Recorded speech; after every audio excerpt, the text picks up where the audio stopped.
ফেব্রুয়ারি মাসে আমরা ঢুকেছি। এই ফেব্রুয়ারি মাস কিন্তু আপনারা জানেন যে এরশাদ আমলেও এই ফেব্রুয়ারি মাসে ছাত্র নেতৃত্ব যারা তখন শিক্ষার দাবিতে আন্দোলন করছিলেন, যারা স্বৈরাচার বিরুদ্ধে আন্দোলন করছিলেন, তাদের উপর জেনারেল এরশাদ ট্রাক উঠিয়ে হত্যা করেছিলেন।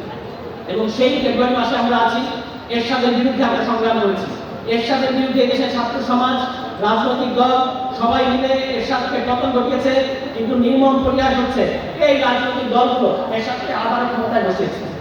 এরশাদকে তারা 91 সালের নির্বাচনে এরশাদ 35টা আসন পেয়েছে। এই জন্য আমরা বলতেছি যে যারা মনে করছেন যে আওয়ামী লীগকে আপনারা আবার এই নির্বাচনে অংশ নিতে দিবেন বা আওয়ামী লীগ আবার নির্বাচনে অংশ নিবে, আপনারা বোকার সঙ্গে বাস করতেছেন। আমরা আর একই ভুল করব না। আগামী নির্বাচনে, আগামী অন্তত 2টা নির্বাচনে আওয়ামী লীগের দলগতভাবে নির্বাচন করার কোনো সুযোগ নাই। এবং বাংলাদেশের জনগণ যদি চায় যে তারা আওয়ামী লীগকে নিষিদ্ধ করবে, তাহলে আওয়ামী লীগকে নিষিদ্ধ হতে হবে। কারণ তারা একটা সন্ত্রাসী দল, তারা গত 15 বছর আমাদের অত্যাচার করেছে এবং সর্বশেষ এই জুলাই মাসে অত্যাচার করেছে।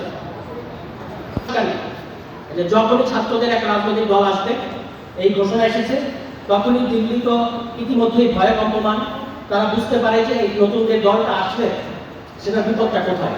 কারণ তারা পুরনো রাজনৈতিক দলগুলোর মধ্যে এই আওয়ামী লীগ বাদ দিলেও অন্য যে সকল রাজনৈতিক দল আছে তাদের সাথেও অনেক শান্তি পায়।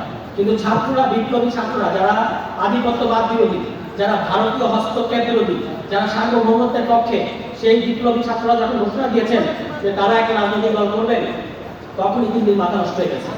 তখনই তারা শেখ হাসিনাকে বক্তব্য দিতে দিয়েছে এবং শেখ হাসিনা সে বক্তব্য দিয়ে আবারও বলেছে যে তার কোনো ভুল নাই, তার কোনো দোষ নাই। এবং আপনারা খেয়াল করবেন, এই ঘটনা ঘটার ফলে আমাদের যে রাজনৈতিক দল হওয়ার যে একটা আয়োজন ছিল, যে একটা উদ্দীপনা ছিল, সেটা কিন্তু একটু ভাটা পড়েছে।